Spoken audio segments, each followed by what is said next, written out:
তীরে এসে ডুবেছে তরি। মিথ্যে মামলায় আটকে চাকরি প্রার্থীদের জীবন। বিরোধী শিবিরের দিকে একরাশ ক্ষোভ নিয়ে কুণাল ঘোষের বাসভবনে হাজির এসএসসি শারীরশিক্ষা ও কর্মশিক্ষার চাকরি প্রার্থীরা। চলতি মাসেই 16 জানুয়ারি মামলা শুনানির আগে তৃণমূল নেতার সঙ্গে সাক্ষাতেই নাকি মিলবে মামলার দিশা।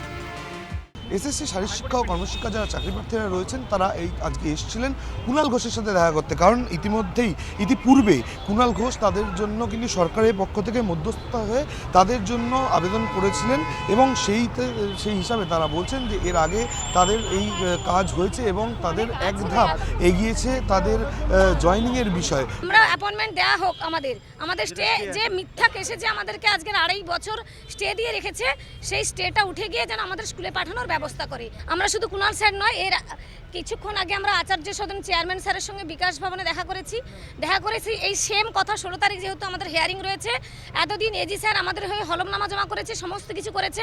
16 তারিখে যেন সরকারের স্ট্যান্ড পয়েন্টটা ঠিক করে। আশা করি উনি যদি আমাদের সহযোগিতা করেন তাহলে আমরা 16 তারিখ থেকে এই যন্ত্রণা থেকে মুক্তি পেতে পারি।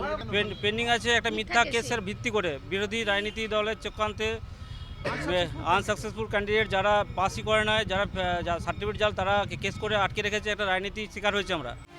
শুক্রবার কুণাল ঘোষ না থাকায় নারকেলডাঙ্গা পুলিশ স্টেশনে বড়বাবুর কাছে ডেপুটেশন জমা করেন চাকরি প্রার্থীরা।